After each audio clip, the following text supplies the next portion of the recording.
Hello po! Welcome back to my channel and happy New Year po sa lahat po na makakanood ng video na to.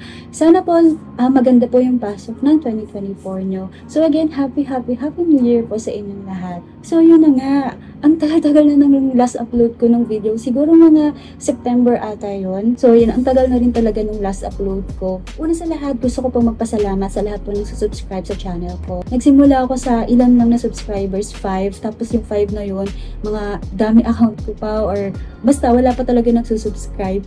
Pero now, nakikita ko talaga na umaandar yung number, like nagbabago or nag-i-increase yung number ng subscribers ko and nakakatuwa kasi nakakatulong yung mga videos na ginagawa ko. So I'm hoping po na ma-appreciate nyo din tong video na to. For this video, I'm sure alam niyo naman kung anong gagawin natin. Pero just to give you a background, itong unboxing na gagawin ko, grabe, sobrang excited ako. Kasi matagal ko na talagang gustong gawin to, yung mag-unboxing naman. And actually, matagal ko na rin talagang gustong bilhin tong camera na to. Pinag-ipunan ko talaga to. Parang ito na yung pinaka-regalo ko sa sarili ko. Pero guys, disclaimer ha, hindi ako techie talaga, as in, napag-aaralan ko na lang siya pagka halimbawa na-encounter ko yung problem na to or pagka halimbawa kailangan ko ng gadget na to. Pero this video, pure unboxing lang to. So, ayan, samahan niyo akong mag-unboxing. So, let's go! So, guys, ito na siya. So, kabibili ko lang nito, guys. And, ayun, sobrang excited ako na i-unboxing to kasama kayo. Ito na siya.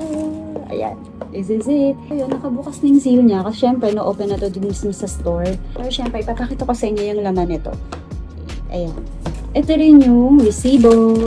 Yun lang yung laman niya dito sa eco bag na to. Isang ganito lang, isang box lang siya, 'di ba? Ayan, ayan siya. Ayan. So yung pusa ko, nandito kasi siya natutulog. So anyways, tulog ka pa baby cat. Tulog pa. Ay, malis na siya. I'll go. So anyways, going back. So ito nga yung Sony ZV-1F. So ayan siya. Na-release to noong October 2022. Around that time. And nabili ko to ng 32,999 pero nagkaroon ng discount sa Sony store ng 1,000. So around 31,999 ko siya nabili. And nabili ko to sa SM North.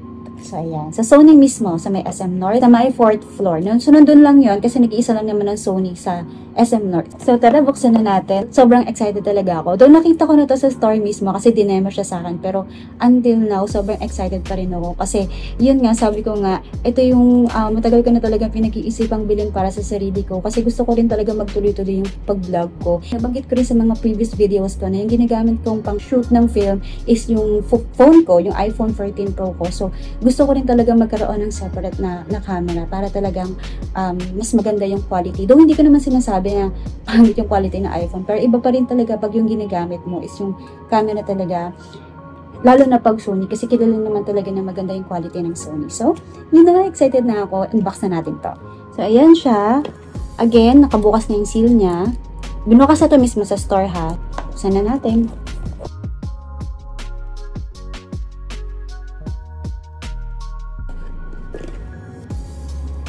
Bali yung freebie niya is 64 gig na memory card. Tapos ito yung manual pa, na naka Chinese language or Japanese language siguro to. Nasa ibang language siya. Pero itong una, English language. Tapos, ayan, may slip dito. About to sa mga accessories nung camera. Ayan.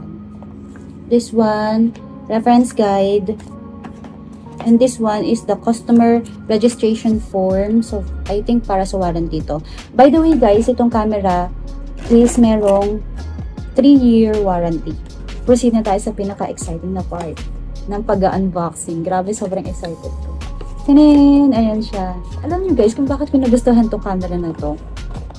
Kasi ang compact niya, ang liit niya, very handy. So, yun yung mga gusto ko, is yung hindi mga bulk or bulky na mga ng mga devices or gamit.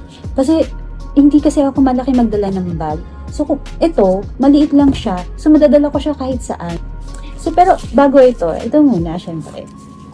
So dito sa package, ito Tanin! Ito yung, ano niya, mic. Ayan. Nilalagay ito sa camera. Kasama na siya. And then, cable. Type-C cable. Ayan. So, yun lang yung laman niya. Yung accessories niya, diba? Very, ano lang, konti lang. And this is the exciting part. Yung camera mismo. Ayan siya, guys. Tanin! Diba? Hindi naman halata na sobrang excited ko.